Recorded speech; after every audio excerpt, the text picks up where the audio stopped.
Full ಆನೆಕಾಡು friends. ಇದೆಲ್ಲ ಆನೆ, ಚಿರತೆ, ಕಾಟಿಗಳಿರುವ ಜಾಗ. ನಡ್ಕೊಂಡು ಹೋಗೋಕ್ಕೆ ತುಂಬ ಕಷ್ಟ ಮಾತ್ರ, ಆದರೂ ಹೋಗ್ತಾ ಇದ್ದೀವಿ ನಾವು. ಹಾಲು ಮಾತ್ರ ನೋಡೋಕ್ಕೆ ಆಗಲ್ಲ ಯಾವ ಥರ ಇದೆ ಅಂದರೆ.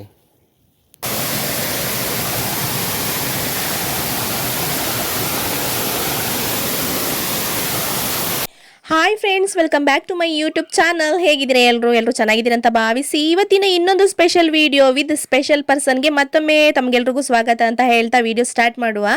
ವಿತ್ ಸ್ಪೆಷಲ್ ಪರ್ಸನ್ ಅಂತ ಯಾಕೆ ಹೇಳಿದೆ ಅಂದರೆ, ಅಪರೂಪಕ್ಕೆ ನಮ್ಮ ಮನೆಯವರು ನಾನು ಹೇಳ್ದೇನೆ ಇವತ್ತು ವಿಡಿಯೋ ಮಾಡಿಬಿಟ್ಟಿದ್ದಾರೆ. ಅದು ಕೂಡ ಒಂದು ಡೇಂಜರ್ ಪ್ಲೇಸ್ನಲ್ಲಿ. ಅದು ಎಲ್ಲಿ, ಅಲ್ಲಿಗೆ ಯಾಕೆ ಹೋದ್ರು, ಯಾಕೆ ಅಷ್ಟೊಂದು ರಿಸ್ಕ್ ತೊಗೊಂಡ್ರು ಎಲ್ಲ ಹೇಳ್ತೀನಿ. ಅದಕ್ಕಿಂತ ಮುಂಚೆ ಹಾಗೆ ವಿಡಿಯೋಗೊಂದು ಲೈಕ್ ಮಾಡಿ, ಹಾಗೆಯೇ ಶೇರ್ ಮಾಡಿ. ಸಬ್ಸ್ಕ್ರೈಬ್ ಮಾಡಿಲ್ಲ ಅಂದರೆ ಇವಾಗಲೇ ಸಬ್ಸ್ಕ್ರೈಬ್ ಮಾಡ್ಕೊಳ್ಳಿ. ಕೊನೆಯಲ್ಲಿ ಒಂದು ಕಮೆಂಟ್ ಕೂಡ ಮಾಡಿ ಅಂತ ಹೇಳಿ ವಿಡಿಯೋವನ್ನು ಮುಂದುವರಿಸುವ.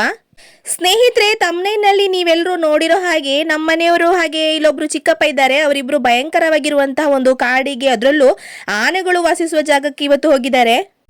ಅಂದರೆ ಇಲ್ಲಿ ಸುತ್ತಮುತ್ತಲಿನ ಜನರಿಗೆ ಕುಡಿಯುವ ನೀರು ಯಾವುದೇ ಪಂಚಾಯತ್ನಿಂದ ಸಿಗ್ತಾ ಇಲ್ಲ. ಹಾಗೆ ಬಾವಿ ಕೂಡ ಬೆರಳೆಣಿಕೆ ಮನೆಯಲ್ಲಿ ಅಷ್ಟೇ ಇರೋದು. ಹಾಗಾಗಿ ಕುಡಿಯುವ ನೀರಿಗಾಗಿ ಇಲ್ಲಿ ಎಲ್ಲರೂ ಕೂಪಿಗೆ ಹೋಗ್ತಾರೆ. ಅಂದರೆ ಒಂದು ಭಯಂಕರವಾದ ಆನೆಕಾಡು ಪ್ರದೇಶ ಇದೆ, ಅಲ್ಲಿಗೆ ಹೋಗ್ತಾರೆ. ಅಲ್ಲಿ ನ್ಯಾಚುರಲ್ ಆಗಿ ಸಿಗುವಂತಹ ನೀರನ್ನು ಪೈಪ್ನ ಸಹಾಯದಿಂದ ಅವರವರ ಮನೆಗಳಿಗೆ ತಲುಪಿಸಿಕೊಳ್ತಾರೆ. ನಮ್ಮ ಮನೆಯಲ್ಲೂ ಕೂಡ ಮುಂಚೆ ಇಲ್ಲಿಂದನೇ ನೀರು ಬರ್ತಾ ಇತ್ತು. ಎಷ್ಟು ಸಲ ಹೋಗಿ ನೀರು ಬಿಟ್ಟು ಬಂದರೂ ಕೂಡ ಆನೆಗಳು ಪದೇ ಪದೇ ಪೈಪ್ ಲೈನ್ ಎಲ್ಲ ತುಳಿದು ಹಾಳು ಮಾಡ್ತಾರೆ. ನಂತರ ದಿನಗಳಲ್ಲಿ ಅಲ್ಲಿಗೆ ಹೋಗೋರ ಸಂಖ್ಯೆ ಎಲ್ಲ ಕಡಿಮೆ ಆಗ್ತಾ ಬಂತು. ಹಾಗಾಗಿ ಎಷ್ಟು ಸಲ ಜೀವದ ಹಂಗೆ ಬಿಟ್ಟು ಇಲ್ಲಿಗೆ ಹೋಗೋದು ಅಂತ ಹೇಳಿ ಸಾಧಾರಣವಾಗಿ ಎಲ್ಲರೂ ಅಲ್ಲಿಗೆ ಹೋಗೋದೇ ಬಿಟ್ಬಿಟ್ಟಿದ್ದಾರೆ. ಕೆಲವರಷ್ಟೇ ಹೋಗ್ತಾರೆ, ಅಂದರೆ ಕುಡಿಯುವ ನೀರಿಗಾಗಿ. ಅಂದರೆ ನೀರು ನಮ್ಮೂರಿನಲ್ಲಿ ಎಷ್ಟು ಬೇಕಾದರೂ ಸಿಗುತ್ತೆ, ಬಟ್ ಅಂತ ಪಾವನಗಂಗೆ ಅಂತಿರುವ ನೀರನ್ನು ಬಿಡ್ಲಿಕ್ಕೆ ಯಾರಿಗೆ ಮನಸ್ಸಾಗುತ್ತೆ ಹೇಳಿ. ಅದಕ್ಕಾಗಿ ತುಂಬಾನೇ ಶ್ರಮ ಪಟ್ಟು ಇಲ್ಲಿಗೆ ಕೆಲವರು ಮಾತ್ರ ಹೋಗ್ತಾ ಇದ್ದಾರೆ. ಹಾಗೆಯೇ ಈ ಒಂದು ಪ್ರದೇಶದ ಬಗ್ಗೆ ನಮ್ಮೂರಿನಲ್ಲಿ ಎಲ್ಲ ಹೆಣ್ಮಕ್ಳಿಗೂ ಕೂಡ ಒಂದು ಕುತೂಹಲ ಇತ್ತು. ಅಲ್ಲಿ ಹೇಗಿರುತ್ತೆ, ನೀರು ಎಲ್ಲಿಂದ ಬರುತ್ತೆ, ನಿಜವಾಗಿ ಅಷ್ಟು ದೊಡ್ಡ ಅರಣ್ಯನ ಅದು, ಜೊತೆಗೆ ಅಲ್ಲಿ ಹೋಗಿ ಬಂದವ್ರ ಜೊತೆಲಿ ನಿಮ್ಗೆ ಏನಾದ್ರೂ ಆನೆಗಳು ಸಿಗ್ತಾ, ಇಂಥ ಹಲವಾರು ಪ್ರಶ್ನೆಗಳು ಕೇಳ್ತೀವಿ. ನಾನು ಕೂಡ ಇಂಥ ಪ್ರಶ್ನೆಗಳನ್ನು ತುಂಬ ಸಲ ಕೇಳಿದ್ದೀನಿ. ಹಾಗೆ ಇವತ್ತು ನಮ್ಮ ಮನೆ ಹತ್ರ ಒಬ್ರು ಚಿಕ್ಕಪ್ಪ ಹೋಗೋರಿದ್ರು. ಅವ್ರ ಮನೆಯಲ್ಲಿ ಕುಡಿಯೋ ನೀರು ಬರ್ತಾ ಇಲ್ವಂತೆ. ಅವರು ಒಬ್ಬರೇ ಹೋಗೋಕ್ಕಾಗಲ್ಲ ಅಂತ ಹೇಳ್ಬಿಟ್ಟು ನಮ್ಮ ಮನೆಯವ್ರನ್ನ ಕರೆದಿದ್ರು. ಹಾಗಾಗಿ ಇದೊಂದು ಅವಕಾಶ, ಅಲ್ಲಿ ಹೇಗಿದೆ ಜಾಗ ಎಲ್ಲ ಅಂತ ತೋರಿಸೋಣ ನಮ್ಮ ವಿಡಿಯೋ ಮುಖಾಂತರ ಅಂತ ಹೇಳ್ಬಿಟ್ಟು ನಮ್ಮ ಮನೆಯವರು ಇವತ್ತು ವಿಡಿಯೋ ಮಾಡ್ತಿದ್ದಾರೆ. ನಾನಿವಾಗ ಇಷ್ಟೊಂದು ಹೇಳಿದ ಮೇಲೆ ಯಾಕೆ ಅಷ್ಟೊಂದು ರಿಸ್ಕ್ ತೊಗೊಂಡು ಅಲ್ಲಿಂದನೇ ನೀರನ್ನು ಕುಡಿತೀರಾ, ಬೇರೆ ವ್ಯವಸ್ಥೆ ಇಲ್ವಾ ಅಂತ ನಿಮ್ಗೆಲ್ರಿಗೂ ಒಂದು ಪ್ರಶ್ನೆ ಕಾಡುತ್ತೆ ಅಂತ ನನಗೆ ಗೊತ್ತು. ಅಂದರೆ ಮುಂಚೆಯಿಂದನೂ ಎಲ್ರಿಗೂ ನೀರು ಅಲ್ಲಿಂದನೇ ಅಂತೆ. ಅದು ನಿಸರ್ಗದತ್ತವಾಗಿ ಸಿಗುವಂಥ ನೀರು, ಅದರಲ್ಲಿ ಎಷ್ಟೋ ಔಷಧಿ ಗುಣಗಳು ಇವೆ ಅಂತೆ. ಆ ದಟ್ಟವಾದ ಅರಣ್ಯದಲ್ಲಿ ಒಂದು ಗುಹೆ, ಅದರಲ್ಲಿ ಒಂದು ಜಲಪಾತ, ಅದರಿಂದ ಸಿಗುವಂತಹ ನೀರು ತುಂಬಾ ಪಾವನವಾಗಿರುತ್ತೆ ಅನ್ನೋದು ನಮ್ಮೆಲ್ಲರ ನಂಬಿಕೆ, ಜೊತೆಗೆ ದೊಡ್ಡವರ ಅನಿಸಿಕೆ ಕೂಡ ಹೌದು. ಇಷ್ಟೆಲ್ಲ ಆಯಿತು. ಇನ್ನು ಪ್ರಾಣಿಗಳ ವಿಷಯಕ್ಕೆ ಬಂದರೆ, ನೀವೇನು ಇವಾಗ ನೋಡ್ತಾ ಇದ್ದೀರಿ ಇದೆಲ್ಲ ಆನೆಗಳೇ ದಾರಿ ಮಾಡಿ ಇಟ್ಟಿರುವಂಥದ್ದು.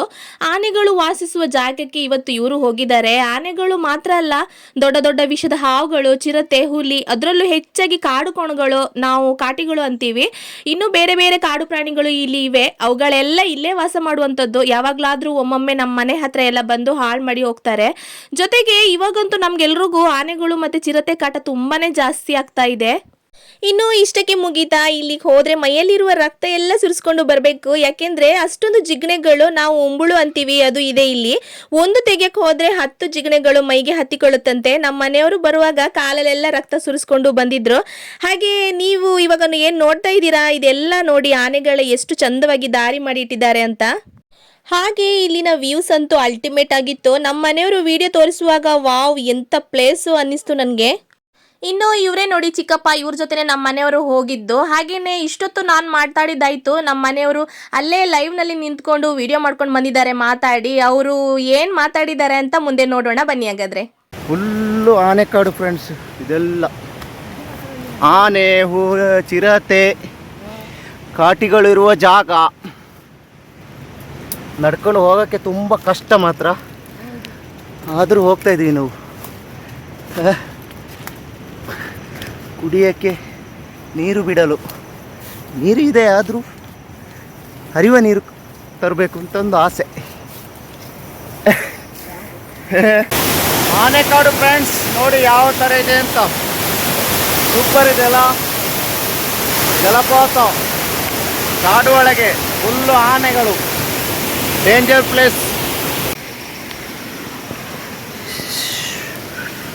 ಅಮ್ಮ, ಕಠಿಣವಾದ ಸ್ಥಳ, ಭಾರಿ ಕಷ್ಟ ಇದೆ ನೋಡಿ.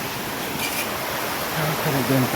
ಎಲ್ಲ ಆನೆಕಾಡು, ಪ್ಯಾಂಡಿಸಿನ್, ನಮ್ಮದಂತಲ್ಲ, ಗೌರ್ಮೆಂಟ್ ಕಾಡು. ಇಲ್ಲಿಂದ ನೀರು ಬಿಡುದು ನೋಡಿ, ಆಯಿತಾ? ಹೊಳೆ ನೋಡಿ ಯಾವ ಥರ ಇದೆ ಅಂತ.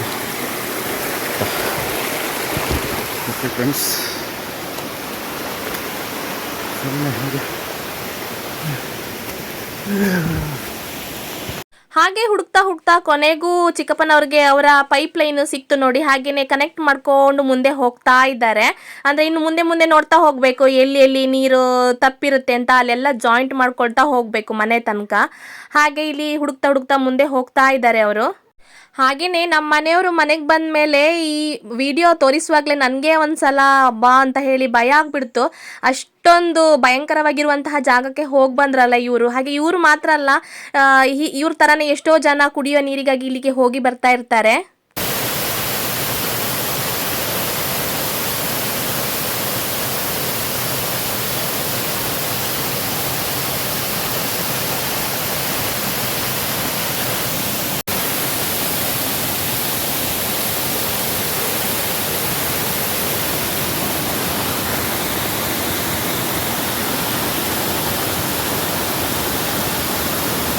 ಫ್ರೆಂಡ್ಸ್, ಇಲ್ಲಿ ನೋಡಿ ಉಂಬುಳು ಯಾವ ಥರ ಇದೆ. ಸಿಗಣೆ ಅಂತ ಹೇಳ್ತಿರಲ್ಲ, ಹಾಲು ಮಾತ್ರ ನೋಡೋಕ್ಕೆ ಆಗಲ್ಲ. ಯಾವ ಥರ ಇದೆ ಅಂದರೆ ಸಿಕ್ಕಾಪಟ್ಟೆ ಕಚ್ಚಿದೆ ಮಾತ್ರ, ಸಿಕ್ಕಾಪಟ್ಟೆ ನೋಡಿ. ನೋಡಿದ್ರಲ್ಲ ಸ್ನೇಹಿತರೆ, ಇವತ್ತೊಂದು ಒಳ್ಳೆ ಪ್ಲೇಸನ್ನು ನಿಮ್ಗೆಲ್ರಿಗೂ ತೋರಿಸಿದ್ದೀನಿ. ಹಾಗೆಯೇ ಇವತ್ತಿನ ಈ ಒಂದು ವಿಡಿಯೋದ ಬಗ್ಗೆ ನಿಮ್ಮ ಅನಿಸಿಕೆ ಏನಿದೆ ಅನ್ನೋದನ್ನು ಕಮೆಂಟ್ ಬಾಕ್ಸಲ್ಲಿ ತಿಳಿಸಿ ಅಂತ ಹೇಳ್ತಾ ಬಾಯ್.